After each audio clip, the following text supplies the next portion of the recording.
Hey everyone, this is DJ. And this is Ish. And this is Season 5 of Pero Let Me Tell You.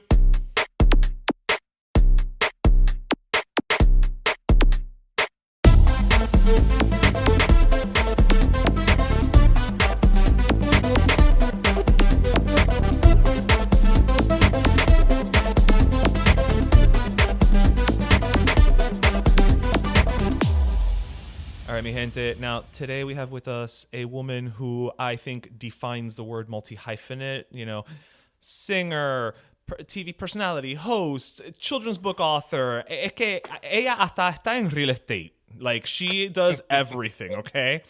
And on top of all that, lately, she makes motherhood look like the most enjoyable experience to be going through. We have with us today Amara la Negra. Thank you so much for joining us, Amara.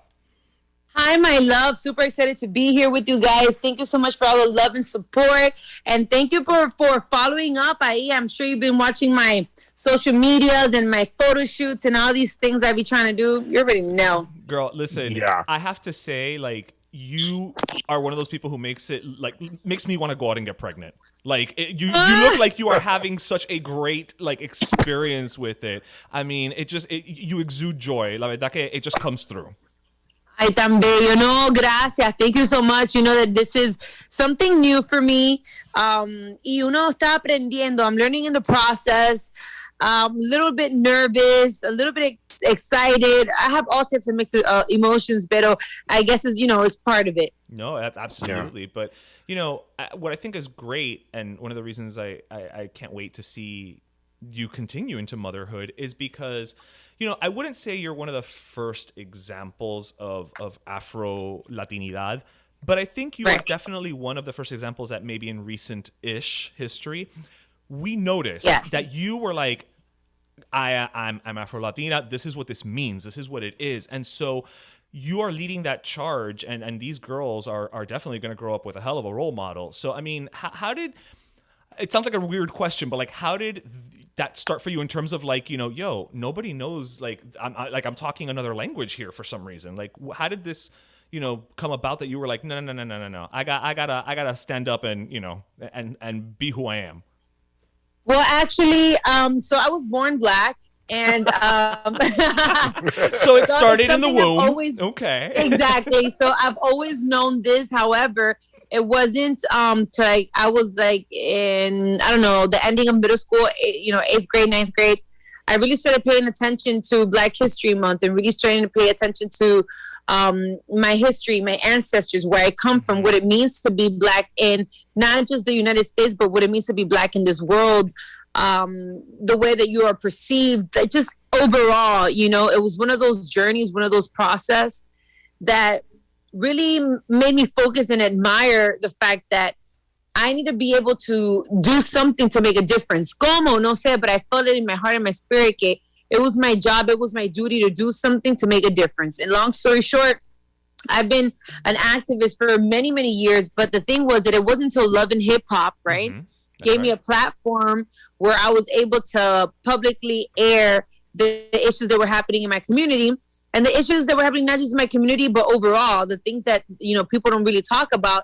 That's really what made people notice me more in the activism world, right? So that's what it was. But I've always been passionate about, defender mi raza, defender where I come from, who I am.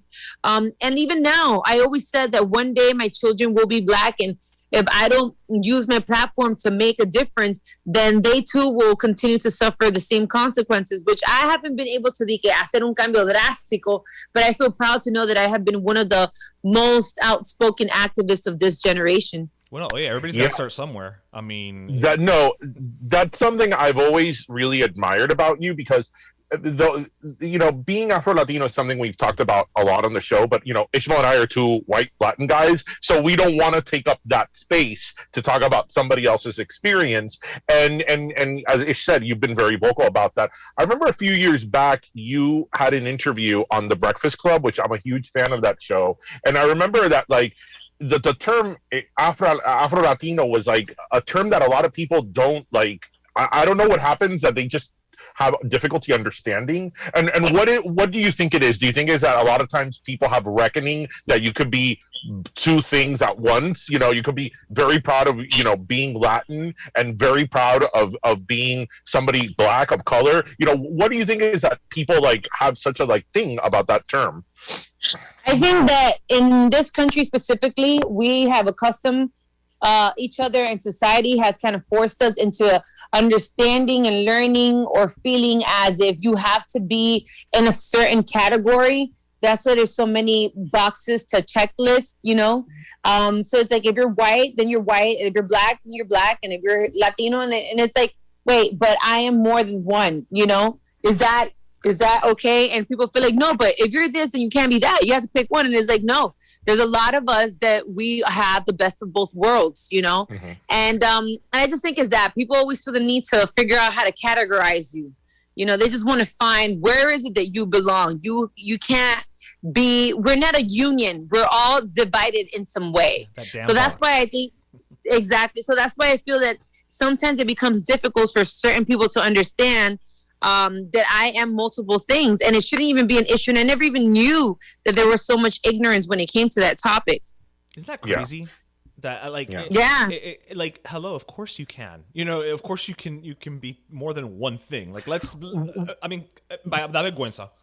Well, we keep hearing the term that being Latin is not a monolith, that it's not a monolith, that, you know, we come in all colors and shades, and some of us are blonde, some of us are black, some of, you know, like different that. But I think that in practice, a lot of people still struggle with it. But yeah, as I said, we really appreciate that you have been like such an activist and such a voice for that. But taking it back a little bit, and doing a research in for our interview, because since you sort of like exploded on the scene with Love and Hip Hop, I actually love the fact, and I thinking back on it, I remember that you were on Sabado Gigante.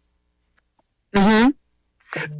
Tell us about that, because that Sabado Gigante was such a big part of, like, you know, growing up in a Latin household. How was that experience? Bueno, like a very Latina, very cha-cha, growing up, my mom always has Sabado Gigante. On Sundays, the house always smelled like sazon, and we used to clean that how we do now. It was like echando cubetazos de agua on the floor, and, you know, listening to merengue, Johnny Ventura, and Mili Quesado, Gatañón. Like, yes. I grew up very, very Latina. And I obviously knew that, you know, the American side of me came out more when I had to go to school, right? But my mom saw that I was very talented, and I used to tell her all the time, I was like, cuando yo sea grande, yo voy a ser una artista famosa. And my mom always thought it was cute because, you know, it's like kids talking. But I am so grateful to the fact that she supported me, sorry about that. I'm so grateful that she supported me, that she didn't tell me no, that she actually ended up even getting extra jobs just so that I could be able to go to singing classes and dancing classes and continue pursuing my dreams. And they did an audition in Sabado Gigante para el Can Infantil, which was the segment that they had for children. I first won Miss Chiquitica, and after that, Don Francisco invited me to be part of El Can Infantil. I ended up being there for 6 years every Saturday, so I grew up in Univision. Wow. Then from there, I became a background dancer for Primero Nuestro, Latin Grammy, anything that had to do with Univision. Quiero Ser Estrella back then, La Liga contra el Cáncer, many things. I did commercials for Disney. I did many, many things.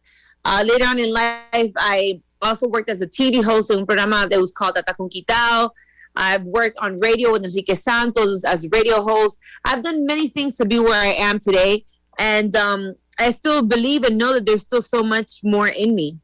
Yeah, but that's that hustle. That's that hustle that I think, you know, there's a Latino hustle, but then you want to add that Miami hustle to it, right? Because, I mean, one of the things I love about you, on the top of all the other things we love about you, is how unabashedly Miami you are. About it all, you know, you are just like, you're a Miami girl, you know, and it comes out when you open your mouth the same way it comes out when we open ours, you know, and I gotta tell you, I just love how you wear that on your sleeve.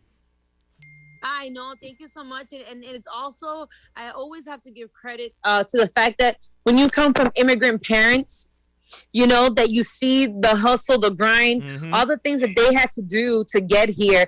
to provide and give us a better future. Or even when you go back home to the island and you see how your family lives and the things that, that they currently go through and wish that they could have. And to know that you have all those possibilities and not take advantage of it, I think is so selfish. So I think that my hustle and my grind also comes from there. Well, yeah. And go ahead. And being as Ish said, unapologetically Miami, and your career has taken you around the world. What do you think is like the biggest sort of like either misconception or misconception that people have about Miami? Because I feel that I'm always having to explain to people the reality of Miami. Bueno, I don't know. I think that a lot of people, especially if you're not from here, they think Miami, they think South Beach, they think Party City, they think, I don't know. They just think that everything here is about partying and stuff like that. And I don't necessarily see it that way because I think that Miami overall is just so big. Yeah. That's when people come here. I'm like, have you been to Hialeah? Okay, have you been to La Calle 8 yet? Like, have you been to Design District, which is obviously the Design District has become very popular as well during Art Basel and things like that. But, I think that Miami has so much history. It has so much flavor. It's so versatile in culture. I think there's so many places where you can hear different music and try different foods and hear different accents. And there's just so much here. And the one thing that I also love about Miami is that it's a more Americanized version of the Caribbean. It's one of the only cities for me, right, personally, that I feel that is the closest thing to being in Puerto Rico, Cuba, Colombia, la República Dominicana, or anywhere else, because hay muchos Latinos aquí. So you feel kind of at home. And, it's still Americanized, but you kind of still feel at home. Yeah. That's a very valid statement. I think everybody who resides in Miami would definitely agree with you. So let's talk a little bit about your talk show with Fuse. It's Don't Cancel Me, which nobody in their right mind would. I think anybody who's going to cancel you is insane because you are just, you're quick, you're smart, you're charming, you're funny. So how did that come about? Because another thing that I just think is fantastic is you've been able to go back and forth between your gigs with Univision where you're hosting and you also do English language. And I feel you have this natural ease between the two languages. And again, as two Miami boys, we relate to, we get, but I think many people maybe just don't even understand how you may favor one over the other, in terms of language, but you sure don't.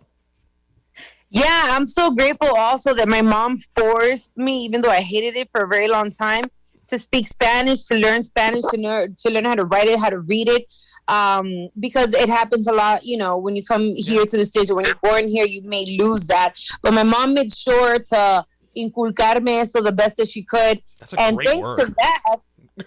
Thanks to that, I've been able to actually be able to work in both markets. Y estoy muy agradecida. I'm very grateful for that. I plan on doing the same thing with my children. I am going to force it in them, whether you like it or not. You'll thank me later in life. So definitely, además, to be honest, my mom's been in this country for like 30 years and her English still is terrible. My mother has been in this country for 50 years and it's still más o menos. So yes. Más o menos. Pero también, you know what does that? Where does your mom live? En Huachete. Exactly. So if you're here in Miami, my mom's favorite place to be is in Hialeah. So if you're here, it's hard for you to pick up on, the English, I guess. It's not as helpful. Listen, I hear what you're saying because I have a 7-year-old and he did not speak a word of English until he started preschool, and he used to talk like una vieja cubana, like in Spanish, and it was so funny because they pick up on the sayings that. Like, day. And once they start school, they learn English in like a week. But it's important because they're always going to go through that phase where they're like, oh, Spanish isn't cool, but then they already know it and they have that background. So yeah, most definitely. And that's why for anybody that's listening, if you have the possibilities of learning Spanish or learning another language, go for it. If you have a child that you may still not know Spanish very well, but that you can take them to classes or Rosetta Stone it or whatever, movies, TV, anything, music. No excuses. Figure out a way, because sometimes it seems like, oh, it's so tough, but at the long run, they'll be so grateful, and it's so beneficial for them. Yeah. So I, as Ish said at the beginning, you're pregnant. Congratulations again. Thank you. So, but you're still running your empire. So tell us what are you currently working on? What can we expect next from you? What's in the works? All right, so I currently have my amazing TV show, Don't Cancel Me on Fuse.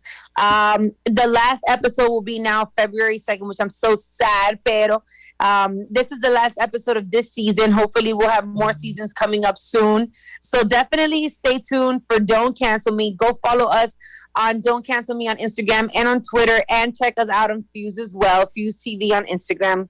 Then I have my podcast, Exactly Amara, on iHeart Radio.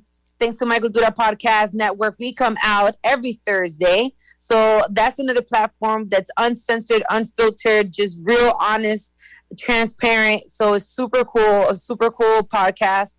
I'm currently getting ready to start part 2 of season 4 of Love and Hip Hop Miami, even while pregnant. So you guys will be able to get some exclusive stuff in there. I also have my second edition of my children's book, Amarita's Way, available on Barnes & Nobles and on Amazon.com. So cute. Thank you. It's on Spanish, English, and in French. Wow. And then on top of that, I too, like you said before, I also am into real estate. Go check me out at Amara Airbnb, Amara Airbnb on Instagram. I'm always looking for ways to learn, to grow, to invest my money, to think of generational wealth. To find different sources of income besides my music and what I do. And then after that, eventually, I want to get back into my music. So I stay pretty busy. But mujer, when do you sleep? Okay, so are you going to schedule in the birth? Like, are you going to be honest, in my perfect world, I would have even recorded my birth too. But unfortunately, because of COVID, they won't let me. Okay. Pero sí, I'm trying to go back to work like a month later, and people are like, deja que tú tengas a dos niñas, things are going to change for you, which is probably true. Yeah. So let's see. But if it would be up to me, I'm ready. Can I just say something? The other day on Instagram, you posted a picture of La Cuna. And I thought it was beautiful cuna and whatever. And I think you mentioned that you're like, yeah, it's a crib and then it turns into a bed and whatever. And in my mind, I was like, that's the Latina in her, who's looking at something. I'm like, esto es lindo, pero para los 6 meses que van a estar, no, tengo que buscar algo that's gonna go a little longer and be smart with my investment. Exactly. I was like, that's the Latina in her, and I loved every second of just those like 10 words of that comment. No, for sure. And also, realistically, I want to give a special shout out to all the single mothers out there. Now that I have to go through this journey on my own, thank God that I have my mother here with me, but you have to think about, ways of financially saving up a little bit, because no son una, son dos at the same time. It's doble lo pamper, doble la leche, doble la ropa, doble everything, which is a blessing. Pero como quiera, you have to think further ahead. And I think that that's definitely the Latina in me too. That's always looking like, further ahead in life. What is it going to be like? Absolutely. Yeah. I love it that, despite, all your success and, and all that, like we've interviewed a few people already on the podcast that have been, very successful, that are from Miami. And Ish and I always say the same thing, and this extends to you. It's like, it doesn't matter how successful they are and how worldly they become. Like, when you talk to them, you feel like this is Amara from like Miami. Like, hello, like, we probably went to high school with her. Like, there's like a commonality, that it doesn't matter where your life takes you. You always feel at home speaking to somebody from like Miami. Yeah, I think que la humildad es algo muy importante. In my case, just staying humble overall, I think is the most important thing. I think that growing up in Sabado Gigante and being able to see Celia Cruz, Oscar de Leon, like the biggest artists you can think of, right? See them in their highest state, but also remaining humble. I kind of kept that with me. Y a veces that could be good and it could be bad, because people like to see the bougie part of you, and people like to see you doing the most, and people like to see you being sometimes a little spanked, because it gives you that celebrity energy. But in my case, I'm not really like that. Yo soy bien sencilla. I'm like the super coolest girl. Like, nos vamos a comer un pan con bistec en la carreta. Like, we could go to Nobu and be real bougie. Like, I'm just real chill and laid back. Well, now I'm hungry, so thanks for that. I want un pan con bistec. But, Amara, thank you again for taking time again. Like, you literally just went through all the stuff you're working on. So to say you're busy is like the definition of understatement. But you're the type of person that when we see you succeed and we see you continuing to achieve, it really does make us proud as two hometown Miami boys, to see somebody like you use your platform, continue to hustle, continue to work, and just always maintain that groundedness. It speaks volumes to not just who you are, but I'm going to go ahead and say it speaks volumes also to who your mother is, because that shows you were raised right. And just thank you for that. I know. Thank you. Thank you so much. I'm so grateful to hear that. I really appreciate that. Yes. Yeah, and as we told you before the interview started, we always had like, when our podcast started, and like nobody knew us. It's like, who are you? Obviously we had a list of dream guests that we wanted to have on, and you were always on that list because of, again, who you are, what you represent, and we're so happy to have you on season 5 of our show. And I mean, we're super like, we feel very humbled to have you on because, again, you represent Miami and our people so well. So thank you. Yeah. No, thank you for having me. Ya ustedes saben, anything that you need from your girl, I'm always here. Thank you for the love and support. Y pues nada, estamos aquí activos. Okay, great. All right. Bueno, I can't wait to see the post where you have the girls limpiando con cubeta. I know. Me too. I'm so excited. I can't wait to meet them already. All right. Bueno, amor, thank you so much again for taking time. And hopefully one day we can do this in person. Most definitely. I'd love that. All the best, and congrats again. Okay. Thank you, babe. Besito. Ciao. Pero Let Me Tell You is co-hosted by Darian Borges and Ismaeliano, produced by Ismaeliano, and our theme, Pero Let Me Tell You Freestyle, is composed by Michael Angelo Lomlaplex, the official gay guy. And don't forget to subscribe and leave us a review on iTunes.